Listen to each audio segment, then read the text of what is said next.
How's it going, everyone? Laughing here, and today I am fired up for all the wrong reasons because I'm going to be covering season 2 of The Promised Neverland.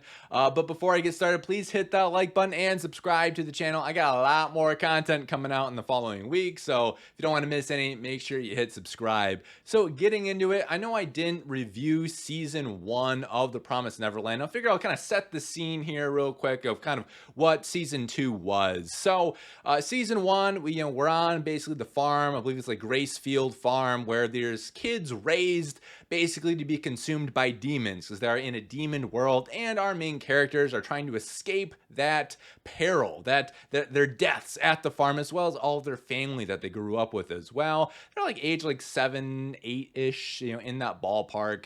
And so season 1 did a really good job of kind of setting the frame, kind of setting the world, and kind of the kids leading up to escaping and trying to get away from the farm and going into the world. So that's kind of where we are in season 2. That's where we start, is the kids got out and they're trying to kind of make it on their own. For me, season 1 was so good. The music was fantastic. The animation was fantastic. I actually really like the characters.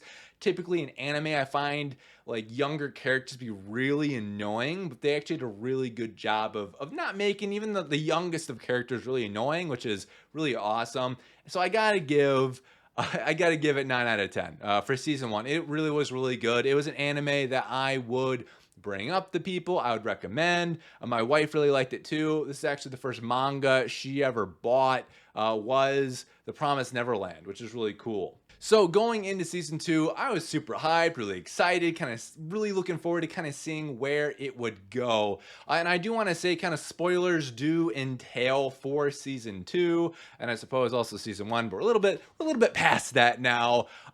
So getting into it, where we left off is they're in the forest, they're trying to escape death, they meet 2 demons that are actually friendly, not trying to kill them, and those demons show them how to live off the land. Eventually there's also a time jump as well after they hit a bunker that's attacked by humans, which we never really get into kind of the relationship between the adult humans and the children in the show as much as I'd like, which is kind of a really big bummer because I think there is something really interesting there. And then there's, like I said, there's a time skip about a year later where the kids are wearing masks, they're in the demon world, they're hunting and gathering, they have a good way of kind of avoiding being caught by the demons. And then they actually find out that one of their friends did not die, Norman, which is really cool. And then basically Norman, once he's introduced into the show, he brings a whole new element of kind of chaos to it because he wants to eradicate the demons from the world, which I think is really interesting. And we find out that there was a kind of a peace agreement between humans and demons way back when, where the humans left to our world, or the human world, but left enough humans behind to basically be farmed by these demons and be consumed by them. But wait, there's more, because there's actually special demon blood that makes it so the demons don't have to eat humans. But the higher class demons are like, no to the lower class demons. You can't have that because then we can't control you. Another really interesting aspect that's really not explored. So if it sounds complicated, it kind of is a little bit. And I'll be honest with you, season 2 doesn't really do a good job of exploring more of these things and really going into it. So eventually Norman attacks the demons, and Emma at this point is like, no, we want to be friends with the demons. We have a way of coexisting in the world, which is her big thing. She wants to make sure that the demons and humans are able to coexist. And eventually, through a series of events, Norman just changes his mind, which I just found really ridiculous, to be honest with you, because he's really dead set on destroying all demons. One thing happens in a village and suddenly it's all kind of turned around. It felt pretty sudden to me, to be honest with you, but that's just kind of how they went about it. And then eventually they're like, hey, let's get all the kids from the farm and then get them to the human world, which they eventually attack the farm through various methods. And also there's a demon uprising from the lower class as well, because the secret blood that made it so that they didn't have to eat humans, that person gave them a bunch of their blood, and they're rising up now because they don't need it, and they're mad at the upper class. And eventually all the kids, except for the main characters, get to go to the human world, and yay, that's real great. And then after that, we see basically a slideshow of everything that the show would not cover, which includes violent uprisings, one of the main characters being crowned, and in integrating the people who are from the demon kind of world, but the humans from there getting integrated into the human world, all kind of slideshowed out, and no real full resolution with that, in my opinion. And we also get to see a cool one-eyed dragon person for like a whole 3 seconds, so that was neat. And then at the end, the three main characters are reunited with their friends. And I will say, if it sounds like I skipped a bunch, it's literally because I did. That is what season 2 does. They hit like season 5 or 6, and then it felt like the writers and directors of the show were like, this is getting kind of long. Why don't I just end it? Let's just finish it. Who cares? And then they just go full speed into the end. When they get to the end, they're just like, random arcs. Who cares? All right, we're done. Everyone's good. It's really frustrating to see because I did not read the manga at all. And even I could tell that there's like huge story arcs that were just completely skipped. I know like even before the series was done, there's like a Goldie Pond arc, I want to say. I think that was like a character that may have been cut. I'll be honest with you, I don't even know. There's a lot of outrage for that. And I'll be honest, I feel like the show skipped the most interesting parts of what is going on from their source material. I mean, I would really want to see the lower class demons rise up against the higher class demons who have demon lords. I mean, dude, I want to see these demon lords fight. I want to see the integration of these humans that have been born and bred to be fodder and feed for these demon races be integrated into human life, and kind of see the struggles and interesting kind of elements with that. I want to see how this like royal bloodline in the demons, how she becomes queen and the monarch of the demon world and the attack on the demon capital. I want to see this, not to mention the freaking one-eyed dragon that we missed. Apparently there's a whole crazy maze arc with that, but no, we get slideshows of it.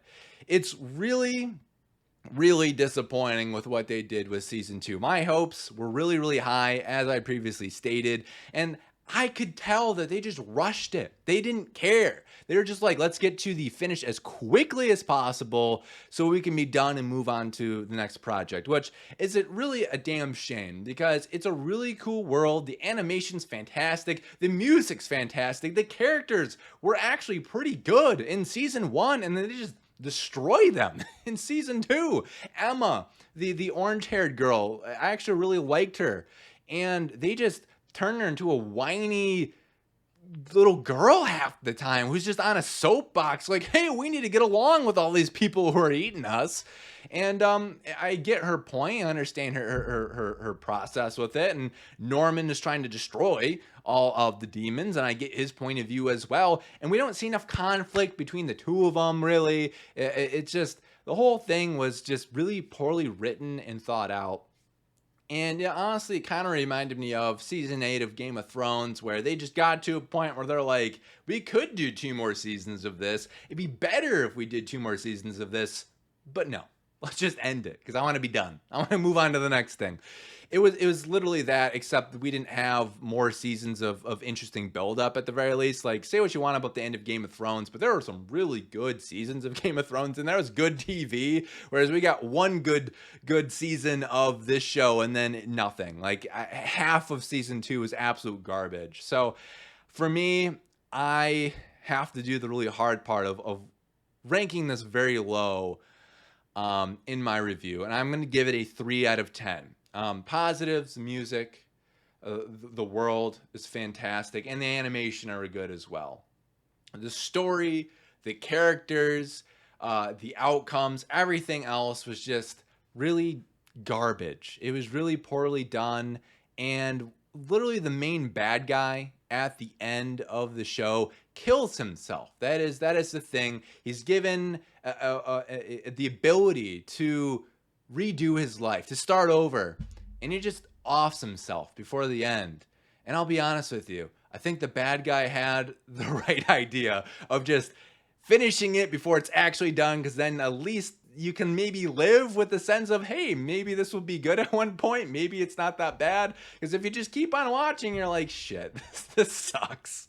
So yeah, maybe he had the right idea. But yeah, 3 out of 10 for The Promised Neverland. Really, really bummed out by how this turned out.